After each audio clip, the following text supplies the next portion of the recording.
ನಾರದ ಋಷಿಗಳು ಹೇಳ್ತಾರೆ, ನಾನೀವಾಗ ನಿನ್ನ ಸಭೆಗೆ ಬಂದದ್ದು ಅದನ್ನ ಹೇಳಲಿಕ್ಕೆ ಅಂದ್ರು. ಆ ವಿಚಾರ ಹೇಳಲಿಕ್ಕೆ ಬಂದದ್ದು. ನಿಮ್ಮ ಅಪ್ಪನಿಗೂ ಈ ಸಂದೇಹ ಕೂತಿದೆ, ನಿಮ್ಮ ಅಪ್ಪನಿಗೂ ಈ ಕೊರಗಿದೆ. ಪಾಂಡುರಾಜನೇ ನನ್ನನ್ನು ಇಲ್ಲಿ ಕಳಿಸಿದ್ದಾನೆ, ಹೇಳಿ ಕಳಿಸಿದ್ದಾನೆ. ಯಾಕೆ ನಿಮ್ಮ ತಂದೆ ಪಾಂಡುರಾಜ ಮೇಲ್ ಹೋಗಿಲ್ಲ ಅಂತಂದ್ರೆ, ಇತ್ತುಕ್ತೋ ನಾರದ ಪ್ರಾಹ ರಾಜಸೂಯ ಕೃತೋನ್ನತಿಂ. ಯಾವಾಗಲೂ ಉನ್ನತ ಸ್ಥಾನ ಸಿಗಬೇಕಾದ್ರೆ ಕೆಲವು ಯಾಗಗಳನ್ನ ಮಾಡಬೇಕು. ರಾಜಸೂಯ ಯಾಗದಿಂದ ಹರಿಶ್ಚಂದ್ರನಿಗೆ ಉನ್ನತ ಸ್ಥಾನ ಸಿಕ್ಕಿದೆ. ನಿಮ್ಮ ತಂದೆ ಪಾಂಡು ಚಕ್ರವರ್ತಿ ಬದುಕಿರುವಷ್ಟು ಕಾಲ ಅವನು ರಾಜಸೂಯ ಯಾಗ ಮಾಡಲಿಲ್ಲ. ಅದಕ್ಕೆ ದೊಡ್ಡ ದೊಡ್ಡ ಯಾಗಗಳನ್ನ ಮಾಡಬೇಕು ಅಂತ ಅನ್ನೋದು. ಯಾಗಗಳನ್ನ ಮಾಡಿತು ಅಂತಂದ್ರೆ ದೊಡ್ಡ ದೊಡ್ಡ ಸ್ಥಾನ ಸಿಗ್ತದಂತ. ರಾಜಸೂಯ ಯಾಗ ಮಾಡಿ ಹರಿಶ್ಚಂದ್ರ ಆ ಇಂದ್ರ ಸಭೆಗೆ ಹೋಗಿದ್ದಾನೆ. ನಿಮ್ಮ ತಂದೆ ಪಾಂಡುರಾಜ ಮಾಡಿಲ್ಲ, ಆದ್ರಿಂದ ಕೆಳಗಿದ್ದ. ಈ ಕೊರಗು ಅವನಿಗೂ ಇತ್ತು, ಪಾಂಡು ಚಕ್ರವರ್ತಿಗೂ ಇತ್ತು. ಹರಿಶ್ಚಂದ್ರ ಮೇಲೆ ಹೋಗಿದ್ದಾನೆ, ಅದು ರಾಜಸೂಯ ಯಾಗದಿಂದ, ತಾನು ಮಾಡಿಲ್ಲ ಆದ್ರಿಂದ ಕೆಳಗಿದ್ದೇನೆ ಅನ್ನೋದು ಅವನಿಗೂ ಗೊತ್ತಿತ್ತು. ಅದಕ್ಕೆ ನಿಮ್ಮ ತಂದೆನೇ ಹೇಳಿ ಕಳಿಸಿದ್ದಾನೆ, ಕರೋತು ರಾಜಸೂಯಮ್ಮೆ ಪುತ್ರೋ ಜ್ಯೇಷ್ಠೋನುಜಾರ್ಚಿತ ಪಾಲಿತೋ ವಾಸುದೇವೇನ ಕಿಂತಸ್ಯಾ ಸಾಧ್ಯವತ್ರಹಿ. ಯಮಲೋಕದಲ್ಲಿದ್ದಂತಹ ಪಾಂಡು ಹೇಳಿ ಕಳಿಸಿದ ಸಂದೇಶ. ನಾರದರೇ, ನೀವು ಧರ್ಮರಾಜನಿಗೆ ಹೇಳ್ರಿ, ರಾಜಸೂಯ ಯಾಗ ಮಾಡ್ಲಿಕ್ಕೆ ಹೇಳ್ರಿ. ಬರೇ ಮಾಡೋದಷ್ಟೇ ಅಲ್ಲ, ರಾಜಸೂಯ ಯಾಗ ಮಾಡಿ ಅದರ ಪುಣ್ಯವನ್ನೆಲ್ಲ ನನಗೆ ಧಾರೆ ಎರೆದು ಕೊಡಬೇಕು. ನನಗೆ ಧಾರೆ ಎರೆದು ಕೊಟ್ರೆ ಆ ರಾಜಸೂಯ ಯಾಗದ ಪುಣ್ಯ ಬಲದಿಂದ ನಾನೂ ಮೇಲೆ ಹೋಗ್ತೀನಿ. ನಾನಂತೂ ಮಾಡ್ಲಿಲ್ಲ, ನನ್ನ ಹೆಸರಿನಿಂದ ನನಗಾಗಿ ನನ್ನ ಮಕ್ಕಳಾದ್ರೂ ಮಾಡ್ಲಿ, ಧರ್ಮರಾಜ ಮಾಡ್ಲಿ. ರಾಜಸೂಯ ಯಾಗ ಅವನಿಗೇನು ಅಸಾಧ್ಯ ಅಲ್ಲ. ಯಾಕೆ ಅಂದ್ರೆ ಭೀಮ ಇದ್ದಾನೆ, ತಮ್ಮ ಭೀಮ ಇದ್ದಾನೆ, ಅರ್ಜುನ ಇದ್ದಾನೆ. ಹಾಗಾಗಿ ಭೀಮಾರ್ಜುನರ ಬಲದಿಂದ ಅವನು ರಾಜಸೂಯ ಯಾಗ ಮಾಡಬಲ್ಲ. ಮೇಲಾಗಿ ಪಾಲಿತೋ ವಾಸುದೇವೇನ, ಕೃಷ್ಣನ ಬೆಂಬಲ ಇದೆ ಧರ್ಮರಾಜನಿಗೆ. ಆದ್ರಿಂದ ಅವರೆಲ್ಲರ ಸಹಾಯ ಪಡೆದು ಅವನು ರಾಜಸೂಯ ಯಾಗ ಮಾಡಿ ನನಗೆ ಅದರ ಪುಣ್ಯ ಕೊಟ್ಟ ಅಂತಂದ್ರೆ ನಾನೂ ಮೇಲೆ ಹೋಗ್ತೀನಿ. ನನ್ನ ಮಗನಿಗೆ ಧರ್ಮರಾಜನಿಗೆ ನೀವು ಕೆಳಗಡೆ ಹೋದಾಗ ಹೇಳ್ರಿ ಅಂತ ಅಂದಿದ್ದಂತೆ. ಪಾಪ ನೆನ್ಪಿಟ್ಟುಕೊಂಡು ಬಂದು ಹೇಳ್ತಾ ಇದ್ದಾರೆ ನಾರದರು. ನಾರದರು ಮುದ್ದಾಂ ಮಯಸಭೆಗೆ ಬಂದು ಆ ವಿಚಾರ ಹೇಳ್ತಿದ್ದಾರೆ. ನಿಮ್ಮಪ್ಪ ಹೇಳ್ತಿದ್ದ, ಅದಕ್ಕೆ ಸರಿಯಾಗಿ ಇವರು ಕೇಳಿದ, ಧರ್ಮರಾಜನೂ ಕೇಳಿಬಿಟ್ಟ. ನಾರದರು ಹೇಳ್ತಿದ್ದ, ನೀನೊಂದು ರಾಜಸೂಯ ಯಾಗ ಮಾಡಬೇಕಂತೆ ಅಂತ ಪ್ರಸ್ತಾಪ ಬಂದದ್ದು ಹೀಗೆ. ನಿಮ್ಮ ತಂದೆಗೆ ದೊಡ್ಡ ಸ್ಥಾನ, ಪ್ರಮೋಷನ್ ಸಿಗಬೇಕಾಗಿದೆ, ನೀನೊಂದು ರಾಜಸೂಯ ಯಾಗ ಮಾಡು. ನೋಡಿ, ಇದರಿಂದ ನಾವು ಮಹಾಭಾರತದಿಂದ ಕಲಿಯಬೇಕಾದ ಪಾಠ ಅಂತಂದ್ರೆ, ದೊಡ್ಡ ದೊಡ್ಡ ಪದವಿ ನಮಗೇನಾದ್ರೂ ಸಿಗಬೇಕು ಅಂತಿದ್ರೆ ದೊಡ್ಡ ದೊಡ್ಡ ಯಾಗಗಳನ್ನ ಮಾಡಬೇಕಂತ. ರಾಜಸೂಯ ಯಾಗದಿಂದ ಅವನಿಗೆ ಸಿಕ್ಕಿತು. ಏತತ್ ಶ್ರುತ್ವಾ ಧರ್ಮಸುತೋ ಭ್ರಾತೃಭಿಃ ಸಹಿತೋ ವಶಿ. ಇನ್ನೂ ಒಂದು ತಿಳ್ಕೊಳ್ಬೇಕು, ಅಕಸ್ಮಾತ್ ತಂದೆಗಳು ಯಾರಾದ್ರೂ ಸತ್ತು ಹೋಗಿದ್ರೆ, ಅವರೇನಾದ್ರೂ ಮಾಡಬೇಕು ಅಂತ ಅಂದ್ಕೊಂಡು ಹಂಗೆ ಮಾಡದೆ ಹೋಗಿಬಿಟ್ಟಿದ್ರೆ ಅದನ್ನ ಮಕ್ಕಳಾದ್ರೂ ಮಾಡಬೇಕಂತ. ಮಕ್ಕಳಾದ್ರೂ ಮಾಡಿ ಆ ಪುಣ್ಯ ಅವರಿಗೆ ಎರೆದು ಕೊಟ್ರೆ ಅದರಿಂದ ಅವರಿಗೆ ಉನ್ನತ ಸ್ಥಾನ ಸಿಗ್ತದೆ. ಅಕಸ್ಮಾತ್ ಮಾಡಬೇಕು ಅಂತ ಇಟ್ಕೊಂಡಿದ್ದಾರೋ ಬಿಟ್ಟಿದ್ದಾರೋ, ಅವ್ರು ಮಾಡದೇ ಇದ್ದ ಕರ್ಮಗಳೇನಾದ್ರೂ ಇದ್ರೆ ಇವ್ರು ಮಾಡಿ ಮುಗಿಸ್ಬೇಕಂತೆ ಮಕ್ಕಳು. ಪಾಂಡುರಾಜನಿಗೇನೋ ನಾರದರು ಸಿಕ್ಕರು ಹೇಳಿ ಕಳಿಸಿದ. ನಮ್ ತಂದೆ ತಾಯಿಗಳಿಗೆ ಯಾರು ಸಿಗ್ತಾರೆ? ಆಗ ಬರೋರು ಯಾರಿಲ್ಲ. ಇವಾಗ ನಾರದರು ಯಾರು ಬರೋದಿಲ್ಲ. ಆದ್ರೆ ಮಹಾಭಾರತವೇ ಸಂಪರ್ಕ. ಈ ಕಥೆನೇ ನಮಗೆ ಹೇಳ್ತಾ ಇದೆ, ಅಗಲಿ ಹೋದವರಿಗೆ ಏನಾದ್ರೂ ಮನಸ್ಸಿನಲ್ಲಿ ಇದ್ದೇ ಇರ್ತದೆ, ಎಷ್ಟು ಒಳ್ಳೆ ಪುಣ್ಯ ಲೋಕಕ್ಕೆ ಹೋದ್ರೂ ಇನ್ನೂ ಮೇಲೆ ಹೋಗ್ಬೇಕು ಅನ್ನೋದಿರ್ತದೆ. ಅದನ್ನ ತಿಳ್ಕೊಂಡು, ಮಹಾಭಾರತದ ಕಥೆಯಿಂದ ತಿಳ್ಕೊಂಡು ತಾವು ಅವರಿಗಾಗಿ ಆ ಕಾರ್ಯ ಮಾಡಬೇಕು. ಅವರೇ ಕೂಡಿಟ್ಟಂತ ಹಣ ಇರ್ತದೆ, ಅವರೇ ಸಂಪಾದನೆ ಮಾಡಿಟ್ಟಿರ್ತಾರೆ, ಅದನ್ನ ಅವರಿಗಾಗಿ ವಿನಿಯೋಗ ಮಾಡಬೇಕು.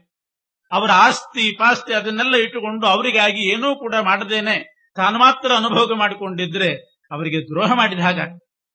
ಅವರು ಕೂಡಿಟ್ಟಂತಹದ್ರಿಂದ ಸತ್ಕರ್ಮಗಳನ್ನು ಮಾಡಿ ಮಾಡಿ ಅವರಿಗೆ ಧಾರೆ ಎರೆದು ಅನೇನ ಪುಣ್ಯೇನ ತ್ವಂ ಪುಣ್ಯವಾನ್ ಭವ ಅಂತ ಅವರ ಹೆಸರು ಹೇಳಿ ಅವರಿಗೆ ಕೊಟ್ರೆ ಉನ್ನತ ಸ್ಥಾನಕ್ಕೆ ಹೋಗ್ತಾರೆ. ಅವರ ಆಶೀರ್ವಾದ.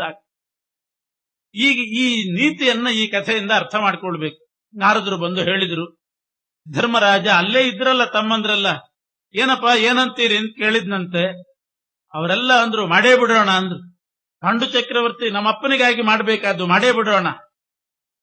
ಭ್ರಾತೃಭಿಃ ಸಹಿತೋ ವಶಿ ಅವಾಪ್ತ್ಯಂ ರಾಜಸೂಯಸ್ಯ ಮಂತ್ರಯಾಮಾಸ ಧರ್ಮವಿತ್. ಹೀಗೆ ಧರ್ಮರಾಜ ರಾಜಸೂಯ ಯಾಗ ಮಾಡೋದು ಅಂತ ತೀರ್ಮಾನ ಮಾಡಿದ. ಏನು ಮಾಡಬೇಕಾದ್ರೂ ಕೂಡ ಕೃಷ್ಣನ ನೇತೃತ್ವದಲ್ಲೇ ಮಾಡೋದವನು. ಕೃಷ್ಣನ ಕಿವಿಗೆ ಹಾಕದೇನೆ ಅವನನ್ನು ಬರೇ ಗೊಂಬೆ ಅಂತ ಇಟ್ಟು ತಾನಾಗೆ ಎಲ್ಲ ಮಾಡೋ ಕ್ರಮ ಅಲ್ಲ.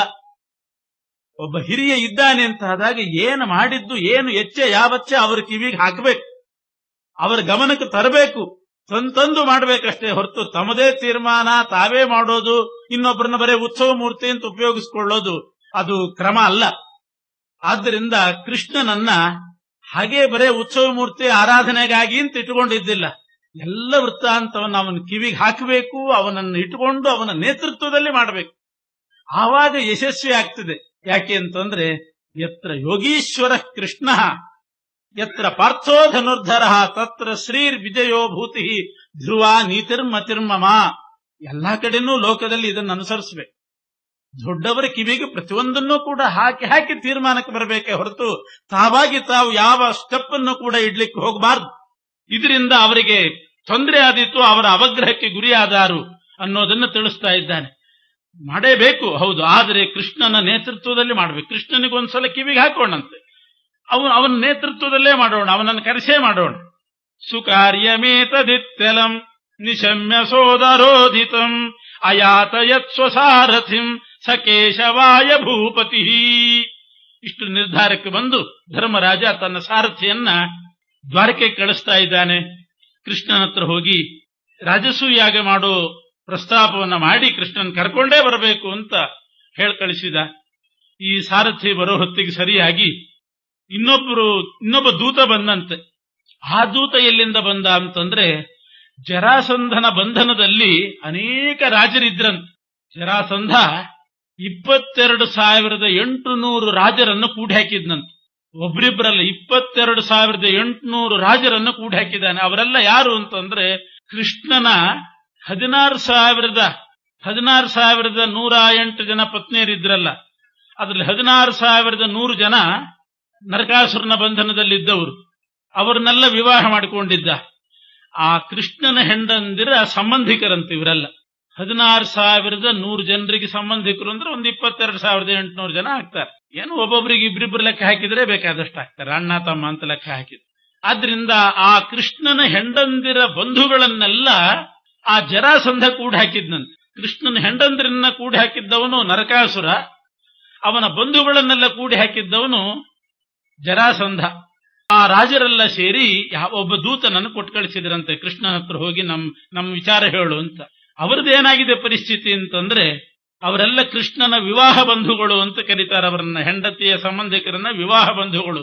ಅಂಥ ಬಂಧುಗಳನ್ನ ಯುದ್ಧ ಮಾಡಿ ಅಷ್ಟೂ ಜನರನ್ನ ಗೆದ್ದು ಒಂದು ಪರ್ವತದಲ್ಲಿ ಬಂಧನ ಮಾಡಿ ಕೂಡಿ ಹಾಕಿದ್ನಂತೆ. ಒಂದು ದೊಡ್ಡ ಅವೈದಿಕವಾದ ಶೈವಯಾಗ ಮಾಡಬೇಕು ಅಂತಿದ್ದಂತ ಅವನು. ಆ ಅವೈದಿಕವಾದ ಶೈವಯಾಗ ಮಾಡಿ ಅದರಲ್ಲಿ ಇವರನ್ನೆಲ್ಲ ಬಲಿ ಕೊಡೋದು ಅಂತಿದ್ದಂತೆ. ಇಷ್ಟೂ ಜನರನ್ನ ಬಲಿ ಕೊಟ್ಟು ಒಂದು ಯಾಗ ಮಾಡಬೇಕು ಅಂತ ಇದ್ದಾದು ಅವೈದಿಕ ಯಾಗ. ಈ ಯಕ್ಷುರುಗ್ರ ರೂಪಿಣಂ ತ್ರಿಲೋಚನಂ ತ್ವಯಿ ಸ್ಥಿತೇ ವಿವೇಚಯಸ್ವತಾನ್ ಪ್ರಭೋ ನಿಹತ್ಯಮಾಗಧೇಶ್ವರಂ ಅವೈದಿಕಂಚ ಅವೈದಿಕಂ ಮಖಂಚತಂ ವಿಲುಂಪ ಧರ್ಮಗುಪ್ತಯೇ. ಅದಕ್ಕೆ ಅವರೆಲ್ಲ ಕಳಿಸಿದ್ದಾರೆ. ನರಮೇಧ, ಅಶ್ವಮೇಧ ಇದ್ದ ಹಾಗಿದೊಂದು ನರಮೇಧ ಇಷ್ಟು ಜನ ಮನುಷ್ಯರನ್ನೇ ಬಲಿ ಕೊಟ್ಟು ಯಾಗ ಮಾಡ್ತಾ ಇದ್ದಾನೆ. ಆ ಯಾಗವನ್ನ ತಪ್ಪಿಸು, ನಮ್ಮನ್ನೆಲ್ಲ ರಕ್ಷಣೆ ಮಾಡು, ಅಧರ್ಮ ನಾಶ ಮಾಡಿ ಧರ್ಮ ಸ್ಥಾಪನೆ ಮಾಡು. ನೀನು ಅವತಾರ ಮಾಡಿದ್ದೇ ಸಂಸ್ಥಾಪನಾಯ ಧರ್ಮಸ್ಯ ಪ್ರಶಮಾಯೇತರಸ್ಯ ಚ, ಅಧರ್ಮದ ನಾಶಕ್ಕೆ ಧರ್ಮದ ಸ್ಥಾಪನೆಗಾಗಿ ಅವತಾರ ಮಾಡಿದವನು. ಈ ಜರಾಸಂಧನ ಈ ಅಧರ್ಮವನ್ನ ನರಮೇಧವನ್ನ ನಿಲ್ಲಿಸಬೇಕು ಅಂತ ಆ ರಾಜರೆಲ್ಲ ಸೇರಿ ಒಬ್ಬ ದೂತನನ್ನ ಕೊಟ್ಟು ಕಳಿಸಿದ್ದಾರೆ. ಜರಾಸಂಧನ ಬಂಧಿತರಾದ ಆ ರಾಜರಿಂದ ದೂತ ಬಂದು ಈ ಸಮಾಚಾರನೂ ಹೇಳಿದ. ರಾಜಸೂಯಾಗ ಮಾಡಬೇಕು ಅಂತ ಧರ್ಮರಾಜ ಸಂಕಲ್ಪ ಮಾಡಿದ್ದಾನೆ, ಬರಬೇಕು ಅಂತ ಧರ್ಮರಾಜನ ದೂತ ಹೇಳಿದ. ಆಗಲಿ ಅಂತ ಇಬ್ಬರ ಮಾತನ್ನು ಕೂಡ ಕೇಳಿ ಮೊದಲು ಹೊರಟದ್ದು ಧರ್ಮರಾಜನ ಬಳಿ. ಹೆಂಡತಿ ಸಂಬಂಧಿಕರ ಹಾಗಿರಲಿ, ಮೊದಲು ಪಾಂಡವರು ಮುಖ್ಯ ಅಂತ. ನಿಶಮ್ಯ ತದ್ವಚಸ್ತದಾ ಜಗಾಮ ಪಾಂಡವಾಲಯಂ. ಕೃಷ್ಣ ಇಂದ್ರಪ್ರಸ್ಥಕ್ಕೆ ಬಂದ. ಅದಕ್ಕೆ ದ್ವಾದಶ ಸ್ತೋತ್ರದಲ್ಲಿ ಅವನಿಗೆ ಅಂತಾರೆ, ಉನ್ನತ ಪ್ರಾರ್ಥಿತಾ ಶೇಷ ಸಂಸಾಧಕಂ. ಉನ್ನತರಾದಂತಹ ವ್ಯಕ್ತಿಗಳು ಅವರ ಪ್ರಾರ್ಥಿತವಾದದ್ದೇನಿದೆ ಅದನ್ನೆಲ್ಲ ಸಾಧನೆ ಮಾಡತಕ್ಕವನು ಕೃಷ್ಣ. ಅಂಥ ಪಾಂಡವರ ಧರ್ಮರಾಜನ ಪ್ರಾರ್ಥನೆಯನ್ನ ಅದನ್ನು ಈಡೇರಿಸಬೇಕು ಅಂತ ಹೇಳಿ ಇಂದ್ರಪ್ರಸ್ಥಕ್ಕೆ ಬಂದಿದ್ದಾನೆ. ಬಂದ ಮೇಲೆ ಎಲ್ಲರೂ ವಿಷಯ ಪ್ರಸ್ತಾಪ ಮಾಡಿದ್ರು. ನಾರದರು ಸುದ್ದಿ ತಿಳಿಸಿದ್ರು, ಪಾಂಡುರಾಜ ಇನ್ನೂ ಮೇಲೆ ಹೋಗಬೇಕು ಅಂತ ಅಪೇಕ್ಷೆ ಪಟ್ಟಿದ್ದಾನೆ, ಅದಕ್ಕಾಗಿ ಒಂದು ರಾಜಸೂಯ ಯಾಗ ಮಾಡಬೇಕು ಅಂತಿದ್ದೇವೆ ಅಂದಾಗ ಕೃಷ್ಣ ಹೇಳ್ತಾನೆ, ಬಹಳ ಒಳ್ಳೆ ವಿಚಾರ ಮಾಡಿದ್ದೀರಿ. ರಾಜಸೂಯ ಯಾಗ ಮಾಡಿದರೆ ವಿಧಿ ಪ್ರಕಾರವಾಗಿ ನಡಿಬೇಕದು. ಕ್ರತುರ್ಯಥಾ ವಿಧಾನತಃ ಕೃತೋ ಹಿ ಪಾರಮೇಷ್ಠಕಂ. ರಾಜಸೂಯ ಯಾಗವನ್ನ ವಿಧಿ ಪ್ರಕಾರವಾಗಿ ಮಾಡಿಬಿಟ್ರೆ ಅದರ ಫಲ ಏನು ಅಂತಂದ್ರೆ ಬ್ರಹ್ಮ ಪದವಿ ಬರ್ತದಂತೆ. ಯಾರ್ಯಾರಿಗೂ ಅಲ್ಲ, ಮತ್ತೆ ಯಾರು ಬ್ರಹ್ಮ ಪದವಿಗೆ ಯೋಗ್ಯರಾಗಿರ್ತಾರೋ ಅವರಲ್ಲಿ ಆ ಯೋಗ್ಯತೆ ಇದ್ದವರು ಅಕಸ್ಮಾತ್ ರಾಜಸೂಯ ಯಾಗ ಮಾಡಿದ್ರು ಅಂತಂದ್ರೆ ಅದರ ಫಲ ಅವರಿಗೆ ಬ್ರಹ್ಮ ಪದವಿ ಬರೋದು.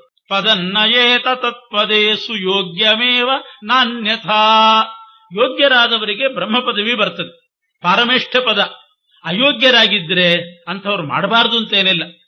ರಾಜಸೂಯ ಯಾಗದ ಪ್ರಧಾನ ಫಲ ಬ್ರಹ್ಮ ಪದವಿ ಬರೋದು.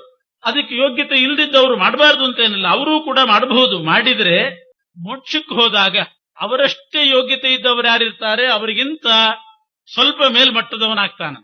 ಸಮಾನ ಯೋಗ್ಯತೆ ಇದ್ದವರಲ್ಲಿಯೂ ಕೂಡ ಒಂದು ಸ್ಟೆಪ್ ಮೇಲೆ ಹೋಗ್ಬಿಡ್ತಾನ, ಒಂದು ಹೆಜ್ಜೆ ಮೇಲಿರ್ತಾನೆ. ಅದು ರಾಜಸೂಯ ಯಾಗದಿಂದ ಬರೋ ಫಲ. ಒಂದೇ ಡಿಗ್ರಿ ಇರ್ತದೆ, ಆದರೂ ಕೂಡ ಒಂದು ದೊಡ್ಡ ಸ್ಥಾನ ಸಿಗ್ತದೆ. ಅದು ಇಂಥ ಯಾಗದ ಫಲ. ಮೋಕ್ಷದಲ್ಲಿ ಹಾಗಾಗ್ತದೆ.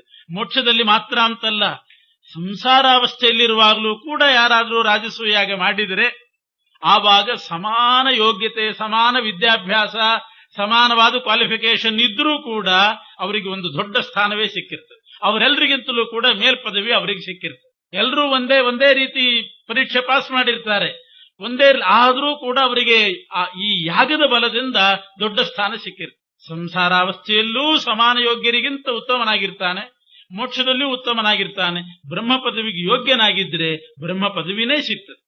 ಅಂಥ ಯಾಗ ನಿಮಗೆ ಒಳ್ಳೆ ವಿಚಾರ ಬಂದಿದೆ ಅಂತಾನೆ ಕೃಷ್ಣ. ಆದ್ರಿಂದಲೇ ಕೃಷ್ಣನು ಕೂಡ ಹೇಳ್ತಾ ಇದ್ದಾನೆ, ಅತಸ್ತ್ರಿಶಂಕು ಪುತ್ರಕೋ ನೃಪಾನತೀತ್ಯ ವರ್ತತೆ. ಆದ್ರಿಂದಲೇ ತ್ರಿಶಂಕುನ ಮಗ ಹರಿಶ್ಚಂದ್ರ ಸಮಾನ ಯೋಗ್ಯತೆ ಉಳ್ಳಂಥ ಎಲ್ಲ ರಾಜರುಗಳನ್ನ ಮೀರಿ ತಾನು ಹೋಗಿ ಇಂದ್ರ ಪದವಿಯಲ್ಲಿ, ಇಂದ್ರ ಸಭೆಯಲ್ಲಿ ಕೂತಿದ್ದಾನೆ. ಇಂದ್ರ ಪದವಿಯಲ್ಲ, ಇಂದ್ರ ಸಭೆಯಲ್ಲಿ ಕೂತಿದ್ದಾನೆ. ಯಾಕೆಂದ್ರೆ ಅದು ರಾಜಸೂಯ ಯಾಗದ ಫಲ. ಮೋಕ್ಷಕ್ಕಿಂತಲೂ ಮುಂಚೆ, ಇನ್ನು ಮೋಕ್ಷ ಆಗಿಲ್ಲ, ಮೋಕ್ಷಕ್ಕಿಂತ ಪೂರ್ವದಲ್ಲೇನೆ ಅವನಿಗೆ ಇಂದ್ರ ಸಭೆಯಲ್ಲಿ ಜಾಗ ಸಿಕ್ಕಿದೆ. ಸುರಾಂಶ ಕೋಪಿತೇ ಪಿತಾ. ಯುಧಿಷ್ಠಿರ, ನಿಮ್ಮ ತಂದೆ ಪಾಂಡು ಚಕ್ರವರ್ತಿ ದೇವಾಂಶ ಸಂಭೂತ, ಹರಿಶ್ಚಂದ್ರ ಅಲ್ಲ. ನಿನ್ನ ತಂದೆ ದೇವತೆ, ಮರುದ್ಗಣದ ದೇವತೆ. ಆದರೂ ಕೂಡ ವಿನಾಹಿ ರಾಜಸೂಯತಃ, ರಾಜಸೂಯಾಗ ಮಾಡಿಲ್ಲ. ಆದ್ರಿಂದ ಹರಿಶ್ಚಂದ್ರನ ಮಟ್ಟಕ್ಕೆ ಹೋಗ್ಲಿಕ್ಕೂ ಕೂಡ ಅವನಿಗೆ ಆಗಿಲ್ಲ. ಹರಿಶ್ಚಂದ್ರನಿಗಿಂತ ಕೆಳಗಿದ್ದಾನೆ, ಅವನಿಗಿಂತ ಉನ್ನತ ಸ್ಥಾನದಲ್ಲಿರ್ಬೇಕಾದವನು. ಇದಕ್ಕೂ ಒಂದು ಹಿನ್ನೆಲೆ ಇದೆ ಅಂತಾನೆ. ಏನು ಅಂತಂದ್ರೆ, ಈಗ ಅವನ ಹರಿಶ್ಚಂದ್ರ ರಾಜಸೂಯಾಗ ಮಾಡಿದ, ಮಾಡುವ ಪ್ರೇರಣೆ ಇವನಿಗೆ ಯಾಕೆ ಆಗ್ಲಿಲ್ಲ? ರಾಜಸೂಯಾಗ ಮಾಡೋಣ ಅಂತ ಪಾಂಡುರಾಜನಿಗೆ ಒಂದು ಪ್ರೇರಣೆ ಆಗಿಬಿಟ್ಟಿದ್ರೆ ಮಾಡಿಬಿಡಬಹುದಾಗಿತ್ತು. ಯಾಕೆ ಅದು ಪ್ರೇರಣೆ ಆಗಲಿಲ್ಲ ಅಂತಂದ್ರೆ ಅದಕ್ಕೂ ಒಂದು ಕಾರಣ ಇದೆ. ಈ ಪಾಂಡು ಚಕ್ರವರ್ತಿ ಪೂರ್ವದಲ್ಲಿ ಪರಾವಹ ಅನ್ನೋ ಮರುತಾಗಿದ್ದಾಗ ಒಮ್ಮೆ ತಪಸ್ಸು ಮಾಡ್ತಾ ಕೂತಿದ್ನಂತೆ ಪರಾವಹ, ಆ ಮರುದೇವತೆ. ಅವನು 18ನೇ ಕಕ್ಷೆ, 8ನೇ ಕಕ್ಷೆಯ ದೇವೇಂದ್ರ ಅಲ್ಲಿಗೆ ಬಂದಂತೆ. ಇಂದ್ರ ಬಂದಾಗ ತಪಸ್ಸು ಮಾಡ್ತಾ ಇದ್ರು ಕೂಡ ಇವನು ಎದ್ದು ನಿಂತ್ಕೋಬೇಕಾಗಿತ್ತು. ಮೈ ಮೇಲೆ ಎಚ್ಚರಿಕೆ ಇದ್ದಾಗ ಎದ್ದು ನಿಂತ್ಕೊಂಡು ನಮಸ್ಕಾರ ಮಾಡಬೇಕಾಗಿತ್ತು, ಇಂದ್ರನಿಗೆ ಗೌರವ ಸಲ್ಲಿಸಬೇಕಾಗಿತ್ತು. ಆದ್ರೆ ನಾನು ತಪಸ್ಸು ಮಾಡ್ತಾ ಇದ್ದೀನಿ, ತಪಸ್ಸು ಮಾಡುವಾಗ ಇಂದ್ರನಿಗೆ ಎದ್ದು ನಿಂತುಕೊಂಡು ಗೌರವ ಸಲ್ಲಿಸೋದು? ನಾನು ತಪಸ್ಸೇ ಮಾಡ್ತಿದ್ದೀನಿ ಅಂತ ಹೇಳಿ ಸ್ವಲ್ಪ ಅಹಂಕಾರದಿಂದ ಎದ್ದೇಳದೆ ಹಾಗೆ ಕೂತ್ಬಿಟ್ನಂತೆ. ದೊಡ್ಡವರು ಬಂದಾಗ ಎದ್ದೇಳದೆ ಇದ್ರೆ ಅವರಿಗೆ ಸಿಟ್ಟು ಬಂದ್ರೂ ಸರಿ, ಬರ್ದೇ ಇದ್ರು ಸರಿ, ಅನರ್ಥ ಆಗೋದಂತೂ ಆಗ್ತದಂತೆ. ಊರ್ಧ್ವಂ ಪ್ರಾಣಾಶಿ ಉತ್ಕ್ರಾಮಂತಿ ಯೂನ ಸ್ಥವಿರ ಆಗತೆ ಪ್ರತ್ಯುತ್ಥಾನಾಭಿವಾದಾಭ್ಯಾಂ ತಾನ್ ಪುನಃ ಪ್ರತಿಪದ್ಯತೆ. ಸಣ್ಣವರು ಕೂತಿರುವಾಗ ದೊಡ್ಡವರು ಬಂದ್ರೆ ಸಣ್ಣವರು ಎದ್ದೇಳ್ಬೇಕಂತ. ಅವರು ಒಂದು ವೇಳೆ ಎದ್ದೇಳಲಿಲ್ಲ ಅಂತಂದ್ರೆ ಅವರ ಪ್ರಾಣ ಎದ್ದೇಳ್ತದಂತೆ. ಅದಕ್ಕೆ ಪ್ರಾಣ ಹೇಳ್ತದಂತೆ, ದೊಡ್ಡವರು ಬರ್ತಿದ್ದಾರೆ, ನೀ ಹೇಳ್ತೀಯೋ ಇಲ್ಲ ನಾನು ಹೇಳೋ ಅಂತ. ನಾನ್ ಕೂತೇ ಇರಬೇಕು ನಿನ್ ದೇಹದಲ್ಲಿ ಅಂತಂದ್ರೆ ನೀನ್ ಎದ್ದೇಳು, ನಾನು ಕೂತಿರ್ತೀನಿ. ಬೇಡ, ನಾನ್ ಕೂತಿರ್ತೀನಿ ಅಂತ ದೊಡ್ಡಸ್ತಿಗೆ ಮಾಡಿ ನೀನ್ ಕೂತಿ ಅಂದ್ರೆ ನಾನು ಹೇಳ್ತೀನಿ ಅಂತ ತಾನು ಎದ್ದು ಮೇಲಕ್ಕೆ ಹೋಗ್ತದಂತೆ. ಅಂದ್ರೆ ಆಯುಷ್ಯ ಕಡಿಮೆ ಆಗ್ತದೆ ಅಂತ. ಹೀಗೇನಾದ್ರೂ ಆದಾಗ ಏನ್ ಮಾಡ್ಬೇಕು ಅಂತಂದ್ರೆ ಅದಕ್ಕೆ ದೊಡ್ಡವರು ಬಂದಾಗ ಎದ್ದು ನಿಂತು ಗೌರವಿಸಿ ನಮಸ್ಕಾರ ಮಾಡಿ ಅದನ್ನ ಎದ್ದು ಹೋಗುವ ಪ್ರಾಣವನ್ನ ಉಳಿಸ್ಕೊಳ್ಬೇಕಂತೆ. ಅಂದ್ರೆ ದೀರ್ಘಾಯುಷ್ಮಂತರಾಗ್ತಾರೆ. ಯಾಕೆಂದ್ರೆ ನಮಸ್ಕಾರ ಮಾಡಿದ ಕೂಡಲೇ ದೀರ್ಘಾಯುಷ್ಮಾನ್ ಭವ ಅಂತಾರ, ದೀರ್ಘಾಯುಷ್ಮಂತರಾಗ್ತಾರೆ. ಇದು ಪರಾವಹ ಅನ್ನೋ ಮರುತು ಅದು ಮಾಡಿದ್ದಿಲ್ಲ. ಅದರಲ್ಲಿ ಅದು ಬೇರೆ ಇದಾಯ್ತು. ಆದ್ರೆ ನತೂತ್ಥಿತ ಶಶಾಪ ಸಹ ಇಂದ್ರ ಶಾಪ ಕೊಟ್ಟಿದ್ನಂತೆ. ವ್ರಜಸ್ವಮಾನುಷೀಂತನುಂ ತಥೋ ಮೃತಃ ಪುನರ್ದಿವಂ ಗತೋಪಿ ಚ ಸ್ವಕಾಂತನುಂ ಪ್ರವೇಷ್ಟುಮತ್ರ ನೇಶಸೆ ತದಾಧಿಕಸ್ತ್ರಿಶಂಕುಜೋ ಭವಿಷ್ಯತಿ ತ್ವದಿತ್ಯಥಾ. ನಾನು ಬಂದಾಗ ಎದ್ದು ನಮಸ್ಕಾರ ಮಾಡಲಿಲ್ಲ, ನನಗೆ ಗೌರವ ಸಲ್ಲಿಸಲಿಲ್ಲ, ಆದ್ದರಿಂದ ನೀನು ಮನುಷ್ಯನಾಗಿ ಹುಟ್ಟು ಅಂತ ಶಾಪ ಇತ್ತು. ಈ ಇಂದ್ರನ ಶಾಪದಿಂದ ಪರಾವಹ ಮನುಷ್ಯನಾಗಿ ಹುಟ್ಟು. ಇನ್ನೂ ಬೇರೆ ಶಾಪಗಳು ಇತ್ತು ಇಂದ್ರನ್, ಇದು ಅದು ಹಿಂದೆ ಹೇಳಿದ್ವಿ. ಇಂದ್ರ ಒಂದ್ಸಲ ಶಚೀದೇವಿಯ ಜೊತೆಗಿರುವಾಗ ಆ ಶಚಿ ರಮಣ ಮಾಡುವಾಗ ಬೇಕು ಅಂತ ಅವರ ಕಣ್ಣಿಗೆ ಬಿದ್ದು ವಿಘ್ನ ಮಾಡ್ತಿದ್ದಂತೆ. ಆದ್ರಿಂದಲೇ ಮನುಷ್ಯನಾಗಿ ಹುಟ್ಟು, ಅಲ್ಲಿ ನಿನಗೆ ಪತ್ನಿ ಸಂಘ ಜಾಸ್ತಿ ಇಲ್ಲದೆ ಹೋಗ್ಲಿ, ಮಕ್ಕಳಿಲ್ದೆ ಹೋಗ್ಲಿ, ಇವೆಲ್ಲ ಶಾಪ ಬಂದಿತ್ತು. ಅದಕ್ಕೋಸ್ಕರ ಇದೊಂದು ಬೇರೆ ಶಾಪ. ಇಂದ್ರ ಬಂದಾಗ ಎದ್ದೇಳದೆ ಇದ್ದದ್ದಕ್ಕೆ ಮನುಷ್ಯನಾಗಿ ಹುಟ್ಟು, ಸತ್ತ ಮೇಲೂ ಕೂಡ ನೀನು ಮೂಲ ರೂಪವನ್ನು ಕೂಡಲೇ ಹೊಂದೋದಿಲ್ಲ, ಸ್ವರ್ಗಲೋಕಕ್ಕೆ ನಿನಗೆ ಪ್ರವೇಶ ಇಲ್ಲ, ಸತ್ರೂ ಕೂಡ ನೀನು ಮೂಲ ರೂಪಕ್ಕೆ ಹೊಂದದೆ ಆವಾಗ ತ್ರಿಶಂಕುಜ ಅಂದ್ರೆ ಹರಿಶ್ಚಂದ್ರನಿಗಿಂತಲೂ ಕೂಡ ನೀನು ಕೆಳಮಟ್ಟದವನಾಗಿರಬೇಕು, ಆ ರೀತಿ ನೀನು ಕ್ಲೇಶ ಪಡಬೇಕು ಅಂತ ಇಂದ್ರನ ಶಾಪ ಇತ್ತು. ಆದ್ರಿಂದ ಪಾಂಡುರಾಜ ಸತ್ರು ಮೂಲ ರೂಪ ಪ್ರವೇಶ ಆಗಿದ್ದಿಲ್ಲ, ಅವನಿಗೆ ಮೂಲ ರೂಪ ಪ್ರವೇಶ ಆಗಿಲ್ಲ. ಆದ್ರಿಂದ ಯಮಸರ ಕೆಳಗಿದ್ದು ಬಿಟ್ಟು, ಹಾಗಿರುವಂತಲೂ ಕೂಡ ಶಾಪ ಇತ್ತು. ಮನುಷ್ಯನಾಗಿ ಹುಟ್ಟೋದು ಒಂದು ಶಾಪ, ಅದು ಸತ್ತ ಮೇಲೆ ಮೂಲ ರೂಪ ಪ್ರವೇಶ ಕೂಡಲೇ ಆಗೋದಿಲ್ಲ, ಮತ್ತು ಹರಿಶ್ಚಂದ್ರನಿಗಿಂತಲೂ ಕೂಡ ಕೆಳಗಿರು ಹಾಗೆ ಶಾಪ ಕೊಟ್ಟಿದ್ದ ದೇವೇಂದ್ರ. ಆಮೇಲೆ ಕ್ಷಮಾಪಣೆ ಕೇಳಿದ್ನಂತೆ ಪರಾಭ. ಕೇಳಿದಾಗ ಮತ್ತೆ ಹೇಳಿದ್ನಂತೆ ದೇವೇಂದ್ರನೇ, ಮುಂದೆ ನಿನ್ನ ಮಕ್ಕಳು ರಾಜಸೂಯಾಗ ಮಾಡಿದಾಗ ನಿನ್ನ ಹರಿಶ್ಚಂದ್ರನಿಗಿಂತ ಮೇಲೆ ಹೋಗ್ತಿ ಅಂತ ವರನೂ ಕೂಡ ಕೊಟ್ಟಿದ್ನಂತೆ ಶಾಪ. ಕ್ಷಮಾಪಿತಶ್ಚ ವಾಸವೋ ಜಗಾದ ರಾಜಸೂಯತಃ ತ್ರಿಶಂಕುಜಾಧಿಕೋ ಭವಾನ್ ಅವಾಪ್ಸ್ಯಸಿ ಸ್ವಕಾಂತನುಂ. ನಿನ್ನ ಮೂಲ ರೂಪಕ್ಕೂ ಪ್ರವೇಶ ಮಾಡ್ತಿ, ಆವಾಗ ಹರಿಶ್ಚಂದ್ರನಿಗಿಂತ ಸಹಜವಾಗಿ ಮೇಲೆ ಹೋಗೇ ಹೋಗ್ ಅಂತ ಇಂದ್ರ ಅವನಿಗೆ ವರನೂ ಕೊಟ್ಟಿದ್ದ. ಆದ್ರಿಂದ ನೀವು ಮಾಡಬೇಕಾದ್ದೇ, ನಿಮ್ಮ ತಂದೆಯ ದೃಷ್ಟಿಯಿಂದ ನೀವು ಈ ರಾಜಸೂಯಾಗ ಮಾಡ್ಲೇಬೇಕು, ಮಾಡ್ರಿ. ಯಾರಿಗೆ ಬ್ರಹ್ಮ ಪದವಿ ಯೋಗ್ಯತೆ ಯಾರಿಗೆ ಅಂತ ಏನ್ ಹೇಳ್ತಾ ಇಲ್ಲ ಕೃಷ್ಣ. ಮತ್ತೆ ಇರ್ತದೋ ಅವರು ಬ್ರಹ್ಮಪಟ್ಟಕ್ಕೆ ಹೋಗ್ತಾರೆ, ಇಲ್ಲದೆ ಇದ್ದವರು ತಾವೂ ಕೂಡ ಅವರ ತಂದೆಗೆ ಫಲ ಅಲ್ದೇನೆ ಇವ್ರಿಗೂ ಸಿಗ್ತದಂತೆ.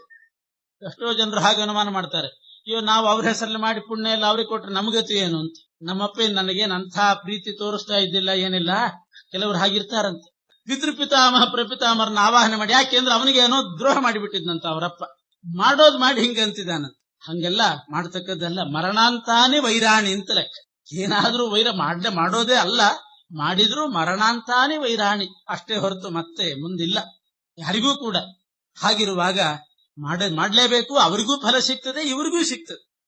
ಅತಸ್ಸು ಕಾರ್ಯ ಏವತೆ ಯುಧಿಷ್ಠಿರ ಕ್ರತೂತ್ತಮ. ಚೆನ್ನಾಗಿ ಮಾಡ್ರಿ, ನಿಮಗೂ ಕೂಡ ನಿಮ್ಮ ಯೋಗ್ಯತೆ ಸಮಾನ ಯೋಗ್ಯತೆ ಇದ್ದವರಿಗಿಂತ ಹೆಚ್ಚಿನ ಫಲ ಸಿಗ್ತದೆ, ನಿಮ್ಮ ಯೋಗ್ಯತಾನುಸಾರ ಪೂರ್ಣ ಫಲವೂ ಕೂಡ ಸಿಗ್ತದೆ ಅಂತ ಕೃಷ್ಣ ಇಷ್ಟು ಹೇಳಿ, ಉದೀರ್ಯ ಚೈವಮೀಶ್ವರ ಕ್ರತೋರಮುಷ್ಯ ಯೋಗ್ಯತಾ ವೃಕೋದರೇ ಯಥೋಖಿಲ ಚತುರ್ಮುಖತ್ವ. ಈಗ ತಾನು ಯೋಚನೆ ಮಾಡಿದ, ಈ ಪಂಚಪಾಂಡವರಲ್ಲಿ ಬ್ರಹ್ಮ ಪದವಿಗೆ ಬರೋ ಯೋಗ್ಯತೆ ಇರೋದು ಅಂದ್ರೆ ಭೀಮನಿಗೆ ಮಾತ್ರ.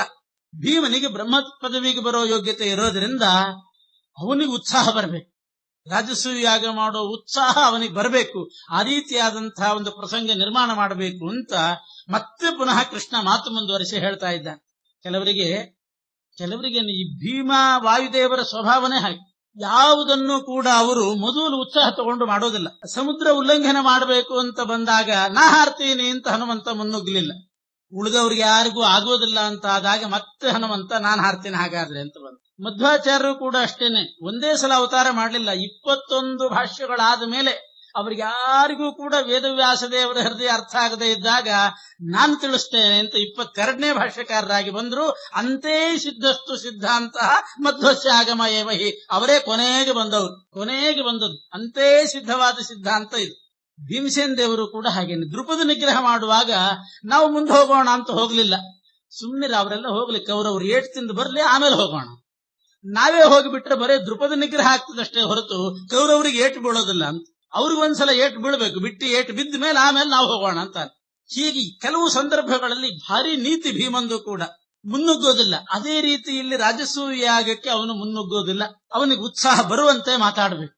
ಅದಕ್ಕೆ ಕೃಷ್ಣ ಬೇರೆಯವರ ಅಶಕ್ತಿ, ಭೀಮನ ಧೈರ್ಯ, ಉತ್ಸಾಹ ಅದನ್ನು ಜಗತ್ತಿಗೆ ತೋರಿಸಲಿಕ್ಕೋಸ್ಕರವಾಗಿ ಮತ್ತೆ ಶುರು ಮಾಡಿದ್ನಂತೆ. ಹಾಗಿದ್ರು ಭೀಮನಿಗೆ ಆ ಪದವಿ ಯೋಗ್ಯತೆ ಇರೋದು, ಆದ್ರಿಂದ ಅವನೇ ಪ್ರಧಾನ ಪಾತ್ರ ವಹಿಸಬೇಕಾದ್ರಲ್ಲಿ ಅನ್ನೋದಕ್ಕೆ ಹೇಳ್ತಾ ಇದ್ದಾನೆ. ಕೃಷ್ಣ ಹೇಳಿದ್ದಿಷ್ಟೇನೆ, ಧರ್ಮರಾಜನಿಗೆ ಹೇಳಿದ್ನಂತೆ, ಭೀಮನಿಗೇನು ಮಾತಾಡ್ಲಿಕ್ಕೆ ಹೋಗಿಲ್ಲ. ಧರ್ಮರಾಜನಿಗೆ ಹೇಳಿದ್ರು ಮಾಡಬೇಕಾದ್ದೇ ಬಹಳ ಒಳ್ಳೇದೇ, ಸಮಾನ ಯೋಗ್ಯತೆಗಿಂತ ಜಾಸ್ತಿ ಫಲ ಸಿಗ್ತದೆ, ಹಾಗೆ ಹೇಗೆ ಅಂತ ಹೊಗಳಿದ. ಆದರೆ ಅಂತ ಸ್ವಲ್ಪ ರಾಗ ಹೇಳದ್ನಂತೆ, ಮಾಡಬೇಕು ನಿಜ, ಆದರೆ ಧರ್ಮರಾಜ ಕ್ವರಾಜಸೂಯ ಮಧ್ಯತೆ ಜರಾಸುತೆ ತು ಜೀವತಿ, ಜರಾಸಂಧ ಬದುಕಿದಾನಲ್ಲ, ಆದ್ರಿಂದ ರಾಜಸೂಯ ಆಗೋದು ನನಗೆ ಡೌಟು ಅಂತ ಅನ್ವತ್ತೆ. ಜರಾಸಂಧ ಬದುಕಿದ್ರಿಂದ ಆಗ್ತದೋ ಇಲ್ಲೋ ನನಗೆ ಅನುಮಾನ. ಯಾಕೆ ಅಂದ್ರೆ ಈ ರಾಜಸೂಯ ಆಗ್ಬೇಕು ಅಂತಂದ್ರೆ ಎಲ್ಲ ರಾಜರನ್ನ ಗೆದ್ದು ಬರಬೇಕು, ಜರಾಸಂಧನನ್ನ ಗೆಲ್ಲೋದು ಸಾಧ್ಯವೇ ಅಂತಾನೆ. ಒಂದ್ ರೀತಿ ಧರ್ಮರಾಜನಿಗೆ ಹೌದೇ ಅನ್ನೋ ಅನಿಸ್ತು. ಯಾಕೆಂದ್ರೆ ಕೃಷ್ಣನೇ ಗೆದ್ದಿದ್ದಿಲ್ಲ, ಇನ್ನು ಕೃಷ್ಣನೇ ಜರಾಸಂಧನನ್ನ ಗೆದ್ದಿದ್ದಿಲ್ಲ. ಅದನ್ನ ತಿಳ್ಕೊಂಡು ಇವನು ಕೂಡ ಹೌದೇನೋ ಅಂದ್ಬಿಡ್ತು.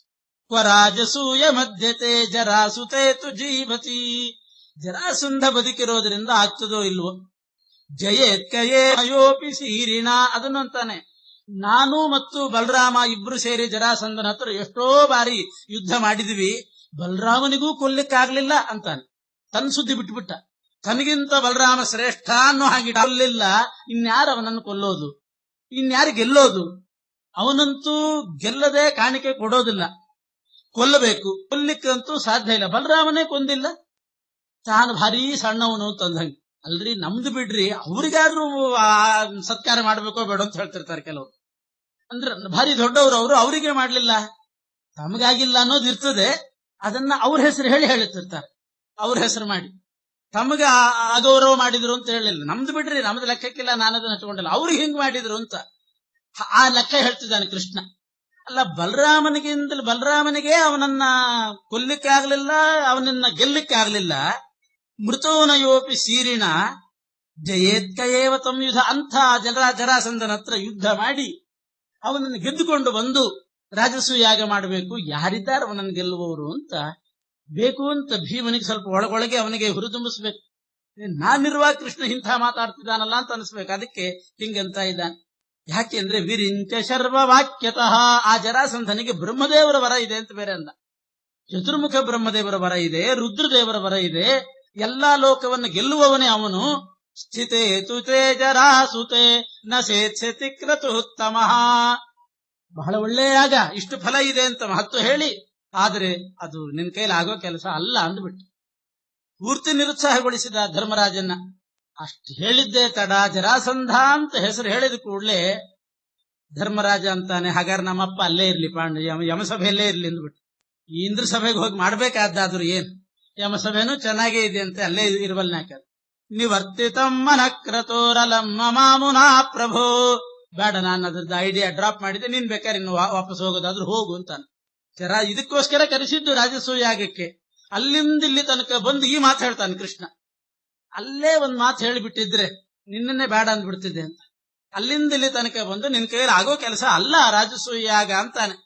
ಇಷ್ಟು ಧರ್ಮರಾಜನ ಬಾಯಿಂದ ನನ್ನ ಕೈಯಲ್ಲಿ ಆಗೋದಲ್ಲ ಇದು, ಬೇಡ ನಮ್ಮಪ್ಪ ಅಲ್ಲೇ ಇರ್ಲಿ ಅಂತ ಪೂರ್ತಿ ಅದ್ರ ಐಡಿಯಾನೇ ಬಿಟ್ಟೋ ನಾನು ಮನಸ್ಸೀಚೆ ಮಾಡಿಬಿಟ್ಟೆ, ಅದ್ರದ್ದು ಸಂಬಂಧನೇ ಇಲ್ಲ ಇನ್ನು ಅಂತಂದು ಕೂಡ್ಲೆ ಮತ್ತೊಂದು ಸಲ ನಾನಿಲ್ಲಿ ಕೆಳಗೆ ಬಿದ್ನೋ ಅಂತ ಅನ್ಸೋ ಹಂಗೆ ಮತ್ತೆ ಹೇಳ್ತಾನೆ. ಹಿಂದಿನವರೆಲ್ಲ ಬೇಕಾದಷ್ಟು ಜನ ಇದ್ರು, ರಾಜರು ದೊಡ್ಡ ದೊಡ್ಡ ಚಕ್ರವರ್ತಿಗಳಾಗಿದ್ರು, ಆದ್ರೆ ಆವಾಗ ಜರಾಸಂಧ ಇದ್ದಿಲ್ಲ. ಆದ್ರಿಂದ ರಾಜಸೂಯಾಗ ಮಾಡಿ ಚಕ್ರವರ್ತಿಗಳು ಅಂತ ಪ್ರಸಿದ್ಧರಾಗಿದ್ದಾರೆ. ಜರಾಸಂಧನ ಕಾಲದವರು ಯಾರೂ ಕೂಡ ಚಕ್ರವರ್ತಿಗಳಾಗಿಯೂ ಇಲ್ಲ, ಯಾಕೆಂದ್ರೆ ಜರಾಸಂಧ ಇದ್ದದ್ರಿಂದ. ಅದರಿಂದ ನಂದೇನ್ ದೊಡ್ಡ ವಿಷಯ ಅಲ್ಲ, ಎಷ್ಟೋ ರಾಜರು ರಾಜಸೂಯಾಗ ಮಾಡದೇ ಇರೋದಾರೆ, ಅವ್ರ ಸಾಲಿಗೆ ನಾನು ಒಬ್ಬ ಸೇರ್ತೇನೆ ಎಂದ್ಬಿಡ್ತಾರೆ. ಬೇರೆಯವ್ರದ್ದೆಲ್ಲ ಉಲ್ಲೇಖ ಮಾಡಿದೆ, ನಾನೊಬ್ಬನೇ ಹಿಂಗೇನು ಮನಸ್ಸು ಇದ್ ಮಾಡಿದ್ದಲ್ಲ, ಎಷ್ಟೋ ಜನ ಇದೇ ರೀತಿ ರಾಜಸೂಯಾಗ ಮಾಡದೇ ಇರೋರು ಇದ್ದಾರೆ. ನಮ್ಮಪ್ಪನೇ ಇದ್ನಲ್ಲ, ಯಾಕೋ ಮಾಡಿಲ್ಲ, ಅದು ಬೇರೆ ವಿಷಯ, ಅದು ಶಾಪ ಇತ್ತು, ಅದು ಆ ಕಾರಣ. ಬೇರೆಯವ್ರಿದ್ದ ಹಾಗೆ ನಾನು ಕೂಡ ಮಾಡದೆ ಉಳಿದು ಬಿಡ್ತೀನಿ ಅಂತಂದಾಗ ಆಗ ಭೀಮಸೇನ ಮುಂದೆ ಬಂದು ಹೇಳ್ತಾನೆ, ಛೇ ಏನ್ ಮಾತಾಡ್ತಾ ಇದ್ದೀಯ ಅಣ್ಣ, ಪದಂ ಚತುರ್ಮುಖಸ್ಯ ವಾಸು ಸಾಧ್ಯಮೇವ ಯತ್ನತಃ, ರಾಜಸೂಯಾಗೇನು ಬ್ರಹ್ಮ ಪದವಿಯನ್ನೇ ಪ್ರಯತ್ನ ಮಾಡಿ ಸಂಪಾದನೆ ಮಾಡಬಹುದು ಅಂತಾನೋ. ತನ್ನ ಸ್ವರೂಪ ತನಗೆ ಗೊತ್ತು, ಆದ್ರೆ ತಾನು ಬ್ರಹ್ಮ ಪದವಿಗೆ ಯೋಗ್ಯ ಅಂತೇನು ಹೇಳ್ಕೊಳ್ಳಿಲ್ಲ. ಸಾಧ್ಯ ಪ್ರಯತ್ನ ಮಾಡಿದ್ರೆ ಮನುಷ್ಯ ಬ್ರಹ್ಮ ಪದವಿಯನ್ನು ಕೂಡ ಗಳಿಸಬಹುದು. ಆದ್ರೆ 3 ಬೇಕು ನೋಡು. ಒಂದು ಯೋಗ್ಯತೆ ಬೇಕು, ಚೆನ್ನಾಗಿ ಹೇಳ್ತಾನೆ ಭೀಮ, ಯಾವುದನ್ನ ಬೇಕಾದ್ರೆ ಸಾಧನೆ ಮಾಡಬಹುದು, ಅದನ್ನ ಪಡೀತಕ್ಕಂಥ ಸ್ವರೂಪ ಯೋಗ್ಯತೆ ಬೇಕು. ಪರಮಾತ್ಮನ ಅನುಗ್ರಹ ಬೇಕು, ಪ್ರಯತ್ನ ಬೇಕು. ಇವು ಮೂರಿತ್ತು ಅಂತಂದ್ರೆ ಏನು ಬೇಕಾದ್ರೂ ಮಾಡಬಹುದು. ಇವು ಮೂರರಲ್ಲಿ ಯಾವುದು ಇಲ್ದಿದ್ರೂ ಕೂಡ ಅವರಿಗೆ ಉನ್ನತಿ ಬರ್ಲಿಕ್ಕೆ ಸಾಧ್ಯ ಇಲ್ಲ.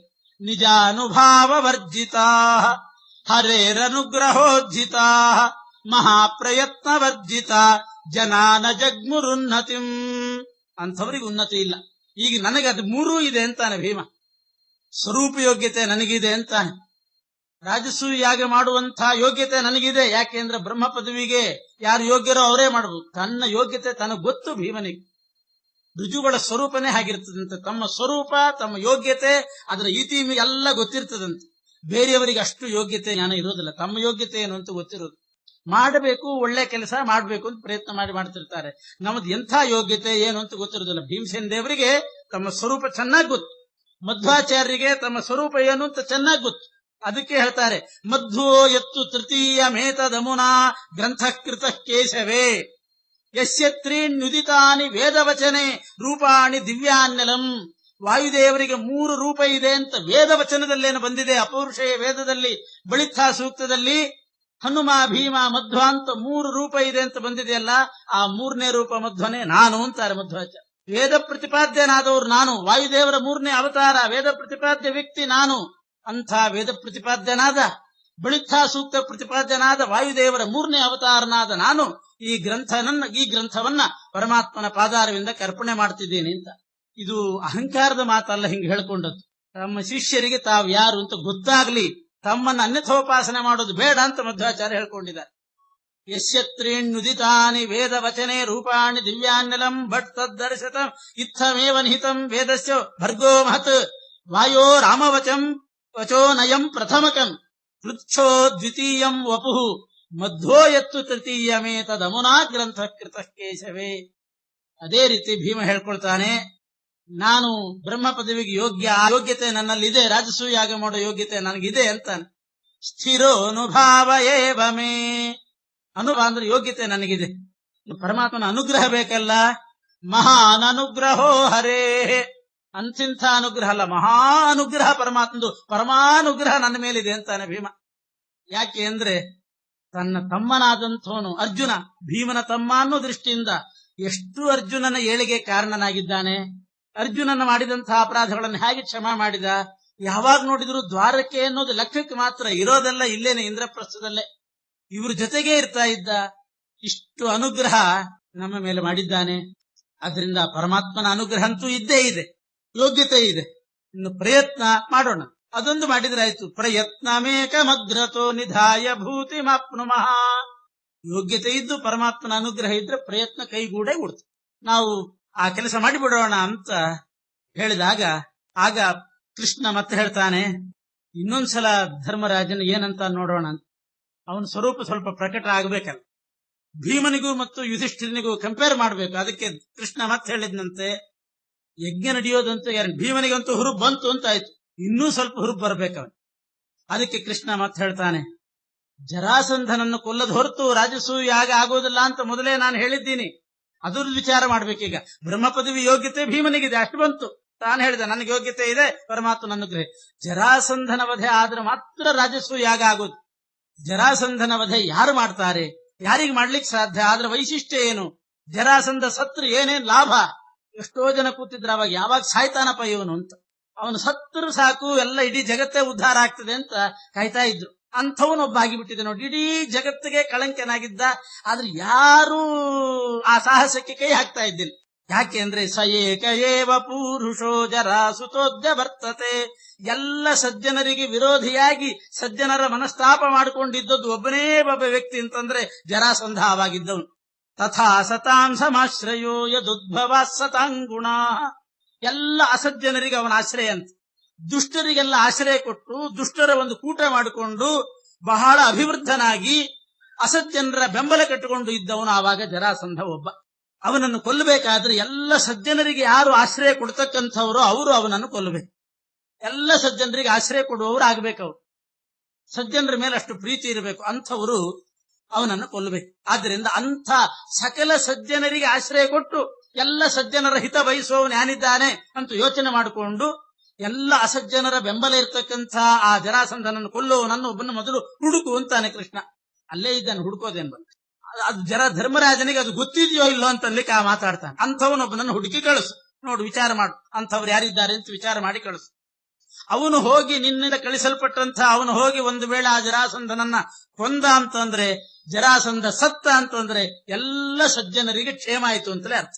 ಅಂಥವನೊಬ್ಬ ಬೇಕು. ಆ ಜರಾಸಂಧ ಸಾಯ್ಲಿಲ್ಲ ಅಂತಾದ್ರೆ ಅಸಜ್ಜನರಿಗೆ ಏಳಿಗೆ ಅಂತ ಅರ್ಥ ತಿಳ್ಕೊಂಡು, ಅವರದ್ದೇ ಮೇಲಾಟ, ಅವರದ್ದೇ ಎಲ್ಲ ಆಟ ಅಂತ ತಿಳ್ಕೊ.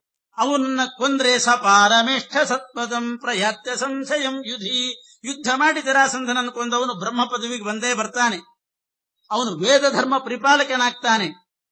ಯಾರು ಜರಾಸಂಧನನ್ನು ಕೊಲ್ತಾನೋ ಅವನು ಇಡೀ ಜಗತ್ತನ್ನ ವೈಷ್ಣವ ಲೋಕ ಅಂತ ಮಾಡಿಬಿಡ್ತಾನೆ. ಸರ್ವಂ ವೈಷ್ಣವನ್ ಜಗತ್ ಅಂತ ಆ ರೀತಿ ವಿಷ್ಣು ಪರತೆ ಬರೋ ಹಾಗೆ ಮಾಡ್ತಾನೆ. ಯಾರು ಕೊಲ್ತಾರೆ ಅಂದ್ರೆ ಯಾರು ವೈಷ್ಣವ ನಾಯಕನಾಗಿರ್ತಾನೋ ಅವನು ಮಾತ್ರ ಆ ಜರಾಸಂಧನನ್ನು ಕೊಲ್ಲಿಕ್ಕೆ ಸಾಧ್ಯ. ಅಂಥ ವೈಷ್ಣವಾಗ್ರಣಿ, ಬ್ರಹ್ಮ ಪದವಿಗೆ ಯೋಗ್ಯನಾಗಿರಬೇಕು, ಎಲ್ಲ ಸಜ್ಜನರಿಗೆ ಆಶ್ರಯ ಕೊಡ್ತಕ್ಕವನಾಗಿರಬೇಕು, ಸಜ್ಜನರ ಕಣ್ಣೀರನ್ನು ಒರೆಸ್ತಕ್ಕವನಾಗಿರಬೇಕು. ಅಂಥವನನ್ನು ಹುಡುಕಿ ಇತಿ ಸ್ಮ ಭಾವ ಸಂಯುತೆ, ಏನೋ ಗೂಢಾಭಿಪ್ರಾಯ ಇಟ್ಟುಕೊಂಡು ಕೃಷ್ಣ ಈ ಮಾತಾಡ್ತಾನೆ. ಅಂದ್ರೆ ಗೂಢಾಭಿಪ್ರಾಯ ಅಂದ್ರೆ ಇಷ್ಟೇ ಇಲ್ಲ, ಅಂಥ ಎಲ್ಲ ಅರ್ಹತೆ ಇರುವವನು ಭೀಮನೆ ಅಂತ ಇಷ್ಟ ಅಭಿಪ್ರಾಯ. ಸುಮ್ಮನೆ ಭೀಮನ್ ನೋಡಿ ಹೇಳ್ತಿದ್ದ. ನಾನು ನೋಡಿದ್ದು ಧರ್ಮರಾಜನಿಗೆ ಗೊತ್ತಾಗಿತ್ತು. ಇಷ್ಟು ಹೇಳಿದಾಗ ಮತ್ತೆ ಹೇಳ್ತಾನೆ ಧರ್ಮರಾಜ, ಪೂರ್ತಿ ಹೆದರೇ ಬಿಟ್ಟ. ಇಡೀ ಜಗತ್ತನ್ನ ವೈಷ್ಣವಮಯ ಮಾಡ್ತಕ್ಕಂಥವನು, ವೈಷ್ಣವಾಗ್ರಗಣ್ಯ, ಬ್ರಹ್ಮ ಪದವಿಗೆ ಯೋಗ್ಯ ಧರ್ಮರಾಜ. ಭೀಮ ಇಷ್ಟೇ ಹೇಳಿದ, ನನಗೆ ಆ ಯೋಗ್ಯತೆ ಇದೆ, ರಾಜಸೂಯಾಗ ಮಾಡೋ ಯೋಗ್ಯತೆ ನನಗಿದೆ ಅಂತ ಇಷ್ಟೇ ಅಂದ್ಬಿಟ್ಟಿದ್ದ. ಬ್ರಹ್ಮ ಪದವಿಗೆ ಯೋಗ್ಯನಾಗಿರಬೇಕು ಅಂತ ಕೃಷ್ಣ ಹೇಳಿದಾಗ ಅಂಥವ್ರು ಯಾರಿದ್ದಾರೆ? ಭೀಮನ ಬಗ್ಗೆ ಕಲ್ಪನೆನೇ ಇಲ್ಲ. ಮುಖ್ಯ ಪ್ರಾಣ ಭೀಮನನ್ನೇ ಮರೆತು ಬಿಟ್ಟು ಮತ್ತೆ ಹೇಳ್ತಾನೆ, ಯುಧಿಷ್ಠಿರೇ ಬೃಹತ್ಯಜಂ ಅಖೇನ ಮೇ ತ್ವಲಂತ್ಯುತಿ. ಕೃಷ್ಣ, ನಾನು ಆಗ್ಲೇ ಹೇಳಿದೆ, ನೀನ್ ದ್ವಾರಕೆಗೆ ಹೋಗಬಹುದು, ಬೇಡವೇ ಬೇಡ, ಯಾಕೆ ನಿಲ್ಸೇ ಬಿಟ್ಟಿದ್ದೇನೆ ನಾನು ಅಂತ ಮತ್ತೆ ಖಡಾಖಂಡಿತವಾಗಿ ಹೇಳಿದಾಗ ಭೀಮ ಮುಂದೆ ಬಂದು ಹೇಳ್ತಾನೆ, ಜರಾಸಂಧನನ್ನು ಕೊಲ್ಲುವವರಾಗ್ಬೇಕು ತಾನೆ, ನಾನ್ ಕೊಲ್ತೇನೆ ಅಂತ. ನಿಹನ್ಮಿಮಾಗಧಂ ರಣೆ, ಯುದ್ಧ ಮಾಡಿ ನಾನ್ ಜರಾಸಂಧನನ್ನು ಕೊಲ್ತೇನೆ, ನಾನು ರಾಜಸೂಯಾಗ ಮಾಡ್ತೇನೆ. ಜರಾಸಂಧನನ್ನು ಕೊಲ್ಲುವ ಬಗ್ಗೆ ಭರವಸೆ ಕೊಟ್ಟುಬಿಟ್ಟು ಆವಾಗ ಕೃಷ್ಣ ಹೇಳ್ತಾನೆ. ಇಷ್ಟು ಯಾವಾಗ ಭೀಮ ತಾನಾಗಿ ಮುಂದೆ ಬಂದು ಹೇಳಿದ, ತಾನಾಜ್ಞೆ ಮಾಡ್ಲಿಲ್ಲ, ತಾನಾಗಿ ಮುಂದೆ ಬಂದು ಹೇಳಿದ ಭೀಮ. ಮತ್ತೆ ಕೃಷ್ಣ ಹೇಳಿದ, ಧರ್ಮರಾಜ ನೋಡು, ಈಗ ತಯಾರಾಗಿದ್ದಾನೆ, ನಾನು ಕರ್ಕೊಂಡು ಹೋಗ್ತೀನಿ, ಇವನನ್ನು ಕರ್ಕೊಂಡು ಹೋಗ್ತೀನಿ, ಜೊತೆಗಿರ್ಲಿ ಅರ್ಜುನ. ಅವನ್ಯಾಕೆ ಕರ್ಕೊಂಡು ಹೋದ್ನೋ ಏನೋ. ಇಷ್ಟು ಧರ್ಮರ ಭೀಮ ಮುಂದೆ ಬಂದಾಗ ಜೊತೆಗೆ ಅರ್ಜುನನ್ನೂ ಕರ್ಕೊಂಡು ಹೋಗಿದ್ದಾನೆ. ಅದ್ ಯಾಕೆ ಅಂತ ಮುಂದೆ ಬರ್ತದ ಆ ರಹಸ್ಯ ಮಧ್ವಾಚಾರ್ಯ ಹೇಳ್ತಾರೆ. ಇರ್ಲಿ, ನಾನು ಹೋಗ್ತೇನೆ, ಅರ್ಜುನನು ಜೊತೆಗೆ ಬರ್ಲಿ. ಯಾಕೆಂದ್ರೆ ನಾನಿದ್ದಲ್ಲಿ ಅರ್ಜುನನು ಇದ್ದೇ ಇರ್ತಾನೆ ಸಾಧಾರಣ. ಆದ್ರಿಂದ ನಾನು, ಅರ್ಜುನ ಮತ್ತು ಭೀಮ 3 ಮಂದಿ ಹೋಗಿ ಆ ಜರಾಸಂಧನನ್ನ ಮೊದಲು ವಧೆ ಮಾಡ್ಕೊಂಡು ಬರ್ತೀವಿ. ಆಮೇಲೆ ದಿಗ್ವಿಜಯ ಮಾಡಿ ರಾಜಸೂಯಾಗ ಮಾಡೇ ಬಿಡೋಣಂತೆ. ಇಷ್ಟು ತಯಾರಾಗಿದ್ದಾನಲ್ಲ ಭೀಮ, ಮಾಡಿಸಿ ಬಿಡ್ತೇನೆ, ಅವನ ಕೈಲಿ ಜರಾಸಂಧ ವಧೆ ಮಾಡಿಸ್ತೀನಿ, ಯಜ್ಞ ನಡೀತದೆ, ಇಡೀ ಜಗತ್ತು ಆವಾಗ ನಿಂದಾಗ್ತದೆ. ರಾಜಸೂಯಾಗ ಮಾಡಿದ್ರೆ ಸಾರ್ವಭೌಮ ಪದವಿಗೆ ನೀನು ಬರ್ತಿ ಅಂತ ಇಷ್ಟೆಲ್ಲ ಮತ್ತೆ ಹುರಿದುಂಬಿಸಿದ್ರು. ಮತ್ತೆ ಹೇಳ್ತಾನೆ ಧರ್ಮರಾಜ, ಅದಕ್ಕೆ ಭೀಮನಿಗೂ ಧರ್ಮರಾಜನಿಗೂ ಹೋಲಿಸಲಿಕ್ಕೆ ಈ ಮಾತು. ಮತ್ತೆ ಹೇಳಿದನಂತೆ ಧರ್ಮರಾಜ, ಕೃಷ್ಣ, ನೀನು ಹೋಗಿ ಜರಾಸಂಧನನ್ನು ಕೊಲ್ಲಿಸ್ತಿ ಭೀಮನ ಕೈಲಿ ಅಂತ ಇದ್ದೀಯಲ್ಲ, ನಿನ್ ಕಥೆ ಕೇಳಲಿಲ್ವೇ ನಾನು ಅಂದ. ನೀನು ಆ ಮಧುರಾಪಟ್ಟಣದ ಮೇಲೆ ಜರಾಸಂಧ ಆಕ್ರಮಣ ಮಾಡಿದ್ದಕ್ಕೆ ಮಧುರಾಪಟ್ಟಣದಿಂದ ಹೆದಿರಿ ಸಮುದ್ರ ಮಧ್ಯದಲ್ಲಿ ದ್ವಾರಕಾ ನಿರ್ಮಾಣ ಮಾಡಿ ಅಲ್ಲಿ ಹೋಗಿ ಅಡ್ಕೊಂಡು ಕೂತವನು ನೀನು ಇವತ್ತು ಜರಾಸಂಧನನ್ನು ಕೊಲ್ಲಿಕ್ಕೆ ಕರ್ಕೊಂಡು ಹೋಗ್ತೀಯ ಭೀಮನ್ನ ಅಂತ. ನಿನಗೆ ಯೋಗ್ಯತೆನೆ ಅಂತ ಅವನ ಮಾತು ಇವನಿಗೆ ತಿಳಿಸಿಬಿಟ್ಟು, ಜರಾಸಂಧನನ್ನು ಕೊಲ್ಲಿಸೋ ಯೋಗ್ಯತೆ ನಿಂದೆ. ಇತಿ ಇರಿತೇತು ಶೌರಿಣ ಜಗಾದ ಧರ್ಮನಂದನ ಸ ಶೂರಸೇನ ಮಂಡಲ ಪ್ರಹಾಣತೋ ಹರೇಸ್ತ್ರಸನ್. ಶೂರಸೇನ ಮಂಡಲ ಅಂತ ಆ ಮಂಡಲಕ್ಕೆ ಹೆಸರು, ಮಧುರಾಪಟ್ಟಣ ಅದೆಲ್ಲ. ಆ ಮಂಡಲವನ್ನೇ ಬಿಟ್ಟು ಸಮುದ್ರದ ಮಧ್ಯದಲ್ಲಿ, ಜಲದುರ್ಗದ ಮಧ್ಯದಲ್ಲಿ ದ್ವಾರಕಾಪಟ್ಟಣ ನಿರ್ಮಾಣ ಮಾಡಿಕೊಂಡು ಅಲ್ಲಿ ಹೋಗಿ ಅಡ್ಕೊಂಡು ಕೂತವ್ ನೀನೇನು ಜರಾಸಂಧನನ್ನು ಕೊಲ್ಲಿಸ್ತಿ, ಎಲ್ಲಾದ್ರೂ ಭೀಮನಿಗೆ ಹೆದರಿಕೆ ಹುಟ್ಟಿಸಿ ವಾಪಸ್ ಕರ್ಕೊಂಡು ಬರೋ ಪೈಕಿ. ಆದ್ರಿಂದ ಬೇಡ, ನಿನ್ ಕೈಲಿ ಆಗೋದಿಲ್ಲ, ನೀನೇ ಹೆದರಿದ್ದೆ ಅವನಿಗೆ ಅಂತಾನೆ. ಅದು ಅಜ್ಞಾನ, ಧರ್ಮರಾಜನ ಅಜ್ಞಾನ. ಕೃಷ್ಣನ ನೀತಿ ಅದು. ಅಷ್ಟು ಸಲ ಯುದ್ಧ ಆಗಿದೆ ಹೌದು, ಜರಾಸಂಧನನ್ನು ಕೊಂದಿಲ್ಲ ಕೃಷ್ಣ ಅನ್ನೋದು ಹೌದು. ಆದ್ರೆ ಜರಾಸಂಧನನ್ನ ಕೃಷ್ಣ ಯಾಕೆ ಕೊಲ್ಲಿಲ್ಲ ಅನ್ನೋದು ಧರ್ಮರಾಜನಿಗೆ ಅರ್ಥ ಆಗ್ಲಿಲ್ಲ, ಬೇರೆಯವರಿಗೆ ಏನ್ ಅರ್ಥ ಆಗ್ತದೆ. ಬಲರಾಮನೂ ಕೊಂದಿಲ್ಲ, ಕೃಷ್ಣನೂ ಕೊಂದಿಲ್ಲ. ಯಾಕೆ ಕೊಂದಿಲ್ಲ ಆ ನೀತಿ ಅವನಿಗೆ ಗೊತ್ತಿಲ್ಲ.